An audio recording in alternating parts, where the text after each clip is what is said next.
எங்களுடைய ஒரே குறிக்கோள் அரசியல் எதிரி திமுக, கொள்கை எதிரி பிஜேபி. ஒரே முதல்வர் வேட்பாளர், தமிழகத்தின் மக்கள் முதல்வர் வேட்பாளர் எங்கள் தலைவர் விஜய் அவர்கள். எந்த காலத்திலும் பிஜேபியோடு எங்களுக்கு கூட்டணி கிடையாது, உறவு கிடையாது என்பதை அழுத்தமாக இந்த சேலம் மண்ணில் உறுதியுடன் கூறுகிறோம். காமராஜர் தொட்டா காங்கிரஸ்கார வரான்னு இல்லையோ, தாவேக்கா வரும், டிவிக்கே வரும்டா. என்ன பொய்?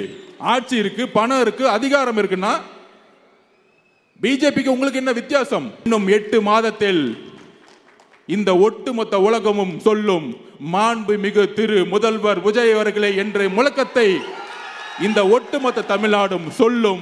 பெரியவர்களே தாய்மார்களே ஆரம்பிக்கவே முடியல. ஒட்டுமொத்த இளைஞர் கூட்டமும் இங்கதான் இருக்கு. போராட்டமே 70 வயசுக்கு மேல இருக்க திமுக கட்சி இளைஞர்களை கொண்ட தமிழ்நாட்டின் எதிர்காலத்தை நிர்ணயிக்கக்கூடிய இளைஞர் சக்தியை அண்ணா அவர்கள் ஆரம்பிக்கும் பொழுது, கட்சி ஆரம்பிக்கும் பொழுது வயது 40. அண்ணா கூட இருக்கும் பொழுது இருந்த தலைவர்கள் நெடுஞ்செழியன், கருணாநிதி அவர்கள், மிகப்பெரிய தலைவர்களாக இருக்கக்கூடியவர்களுக்கு வயது 25, 27. ஆனால் இன்றைக்கு திமுக நம்மளை பார்த்து இந்த இளைஞர்களுக்கு என்ன தெரியும் என்கிற நம்மளை பார்த்து கேட்டுட்டு இருக்காங்க. நண்பர்களே, இது சேலமா இல்லை கோயம்புத்தூரா இல்லை ஒட்டுமொத்த கொங்கு மண்டலமா என்கின்ற சந்தேகத்தை மாவட்ட செயலராக இருக்கக்கூடிய நம்மளுடைய அண்ணன் திரு பார்த்திபன் அவர்கள் ஒட்டுமொத்த கொங்கு மண்டலத்திற்கு சவால் விட்டு முதல் கொள்கை விளக்க கூட்டத்தை இங்கே நடத்தி கொண்டிருக்கிறார். அண்ணன் பொதுச் செயலாளர் அவர்கள் உழைப்பு மட்டுமல்ல, இராணுவ கட்டமைப்பில் இன்றைக்கு உருவாக்கி வைத்திருக்கின்ற தமிழக வெற்றி கழகத்தின் அண்ணன் அவர்களுக்கு என்னுடைய வணக்கத்தை தெரிந்து, சேலத்தின் மண்ணின் மைந்தன் தன்னுடைய பதவி, ஒரு சுகமான வாழ்வு, தன்னுடைய படிப்பு, தன்னுடைய எதிர்காலம் எல்லோற்றையும் தூக்கி எறிந்து இந்த வயதில் சேலம் மக்களுக்காகவும் தமிழ்நாட்டு மக்களுக்காகவும் தன்னுடைய பதவியை துறந்து இன்றைக்கு நம் முன் மக்கள் சேவைக்காக வந்திருக்கக்கூடிய என்னுடைய ஆருயிர் நண்பன் திரு அருள்ராஜ் ஐஏஎஸ் அவர்களே,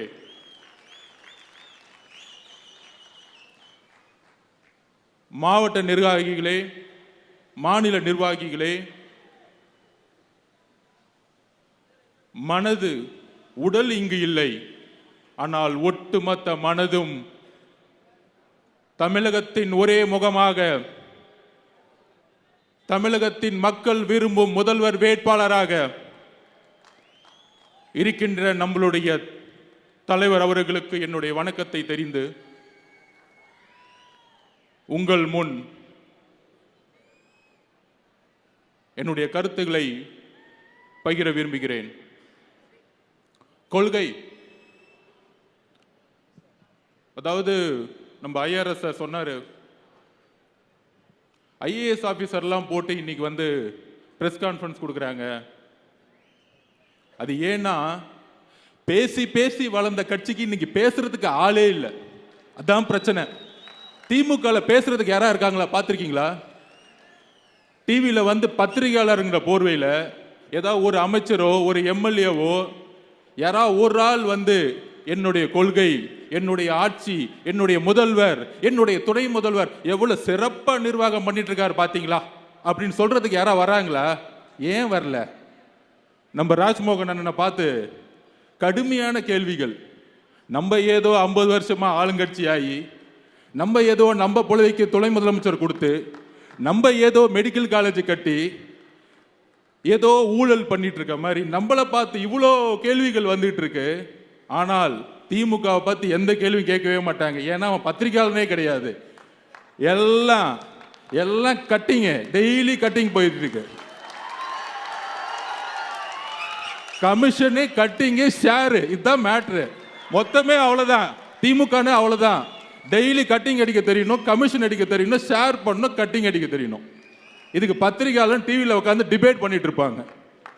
தோழர்களே, எப்படி இளைஞர் கூட்டம் அண்ணாவோடு ஒரு புதிய ஆட்சியை உருவாக்கியதோ அதெல்லாம் எப்பயுமே ஒரு டிபேட் பண்ணுவாங்க. திமுகவுக்கும் உங்களுக்கு என்ன வித்தியாசம்? இதோ வரேன் சொல்றேன் என்ன வித்தியாசம். அதுக்கு தான் பதில் கொடுக்கிறோம்.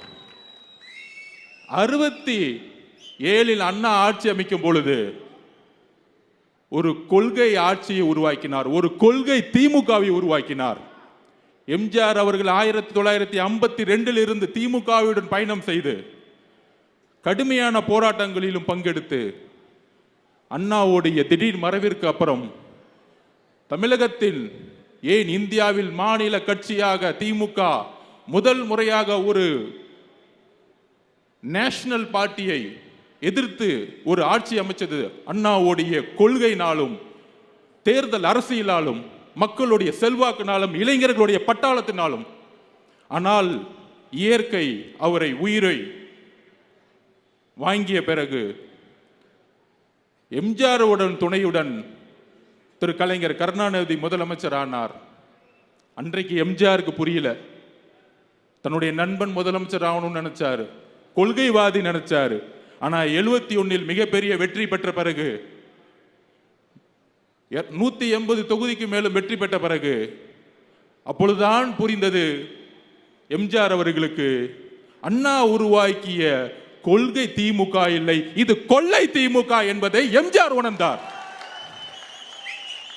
அந்த எம்ஜிஆருடைய ஒரே உணர்வில் எப்படி அன்றைக்கு தீய சக்தி என்று ஒரு குடும்பம் தமிழ்நாட்டை ஆண்டு கொண்டிருக்கிறது என்பதை உணர்ந்து எப்படி எம்ஜிஆர் அவர்கள் அண்ணா திமுகவை உருவாக்கினாரோ, இன்றைக்கு தமிழக வெற்றி கழகம்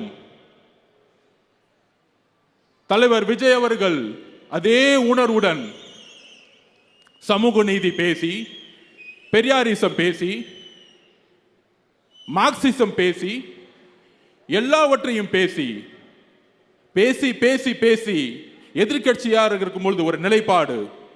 ஆனால் எதிர்கட்சியாக இருந்து ஆளுங்கட்சியான ஆளுடன் கொள்ளை மட்டுமே ஒரே கொள்கையாக இருக்கக்கூடிய அமைச்சர்களையும் ஒரு குடும்பத்தையும் உருவாக்கியதுதான் கலைஞருடைய வெற்றி. கலைஞர் கூட ஒத்துக்கலாம் ஒரு விதத்தில், கொள்கையில சில இடத்துல பெரியாருடைய கொள்கையில ஒத்து போவாரு, ஊழல குடும்பம் முழுசும் பரப்பிடுவாரு. ஆனால் இன்றைக்கு இருக்கக்கூடிய முதல்வர் திமுக அவருக்கு என்ன வேறுபாடு? கொள்கையும் இல்ல, ஒன்லி கொள்ளை தான், ஒன்லி ஊழல் தான். அதனாலதான் அமைச்சர் பாத்தீங்கன்னா பேச வராது. யாராச்சும் திரு செந்தில் பாலாஜி அவர்கள் பெரிய பெரியாரிஸ்ட் ஒத்துக்க முடியுமா? இதுதான் திமுக, இதுதான் திமுக.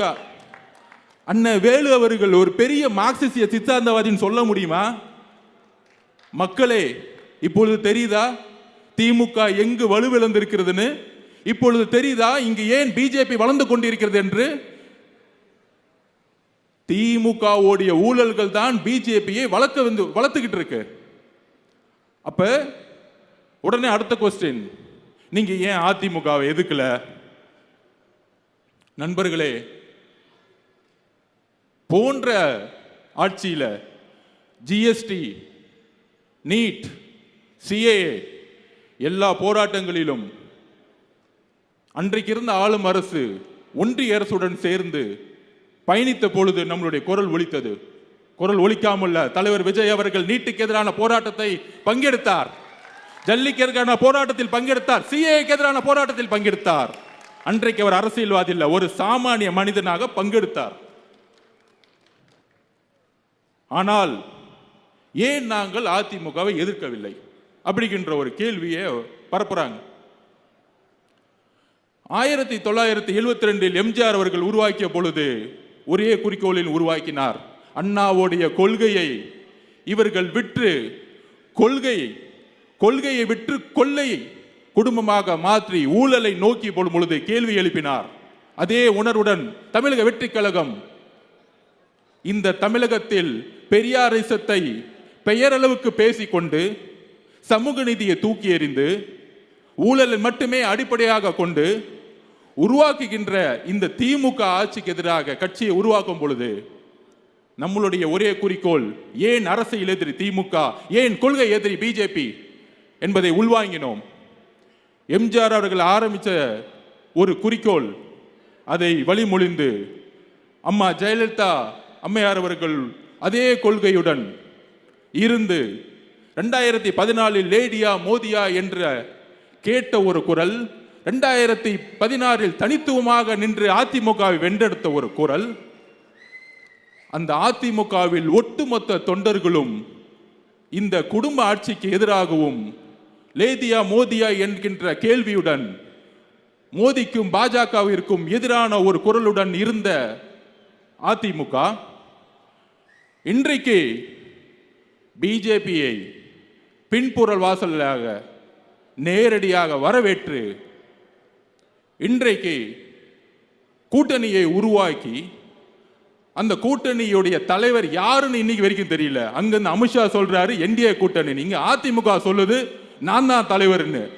சிஎம் யாருன்னு கேட்டா அமித்ஷா சொல்லணும்னு சொல்றாங்க. அந்த வலு விளந்து வச்சக்கூடிய தலைமை நாங்கள் ஏன் எதிர்க்கவில்லை என்றால், அதிமுகவுடைய ஒட்டுமொத்த தொண்டர்களும் தாவேகாவில் எப்பொழுதே இணைந்து விட்டார்கள். எம்ஜிஆர் எப்பொழுது ஒரு குறிக்கோளுடன் ஆரம்பித்தாரோ, அம்மா ஜெயலலிதா அம்மையார் அவர்கள் எந்த குறிக்கோளுடன் அதிமுகவை மீட்டெடுத்தாரோ, அந்த குறிக்கோளின் ஒற்றை நம்பிக்கை இன்றைக்கு நம்மளுடைய தலைவர் விஜய் அவர்கள் மட்டும்தான்.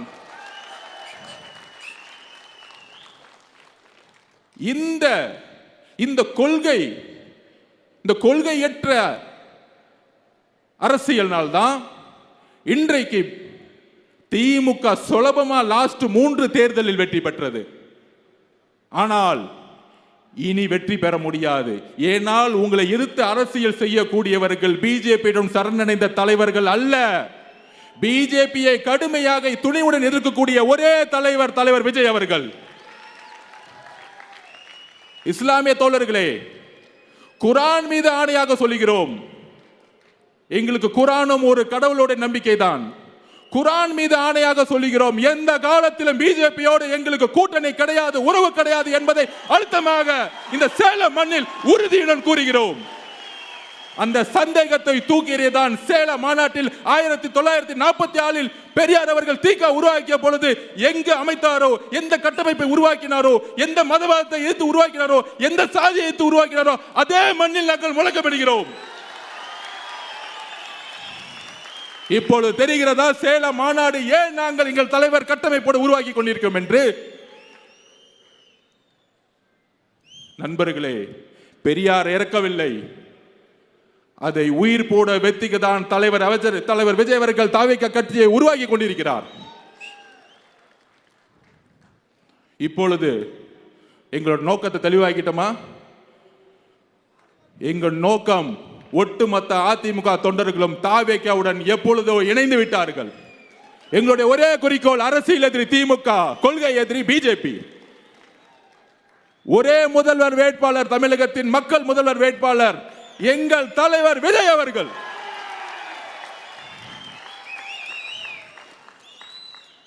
சோ அஜெண்டா கிளியர் பண்ணிட்டோம்.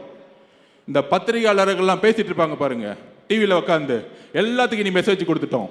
போன ஆட்சி ஏன் பத்தி பேசல, போன ஆட்சிக்கு முன்னாடி என்ன பேசல, அடுத்த 4 மாதங்கள் உங்களுக்கு புரியும் எப்படி ஒரு புரட்சியை தலைவர் விஜய் அவர்கள் உருவாக்க போகிறார். மக்கள் சந்திப்பு புரிய வைக்கும். திமுக கூட்டத்தில் கவர்மெண்ட் பஸ்ஸை யூஸ் பண்ணி கூட்டத்தை கூட்டி திமுக காரங்க தன்னுடைய நிர்வாகத்தை பத்தி பேசாம தாவேகாவை எப்படி திட்டணும்னு சொல்லிட்டு பேசிட்டு இருப்பாங்க. சோ நமக்கான குறிக்கோள் செட் ஆயிருச்சு, நமக்கான அஜெண்டா செட் ஆயிருச்சு. தேர்தல் என்பது யுத்தம். யுத்தத்திற்கு நாம் தயாராக வேண்டும். அப்படி உடனே கேட்பாங்க, தாவேகாக்கு கட்சியோடைய பலம் இல்லையே, அங்கெல்லாம் இளைஞர் கூட்டம் தானே இருக்கிறாங்க, ஒன்னே ஒன்று புரிஞ்சுக்கோங்க. 1967 அண்ணா ஜெயிக்கும் பொழுது ராமநாதபுரத்தில் ஒரு மிகப்பெரிய மன்னர் குடும்பம், அதை எதிர்த்து வெற்றி பெற்றவர் சாதாரண குதிரை வண்டியை ஓட்டிட்டு இருந்த ஒரு சாதாரண ஆள். 77 யாரெல்லாம் ஜெயிச்சா? நம்மள மாதிரி இளைஞர்கள்.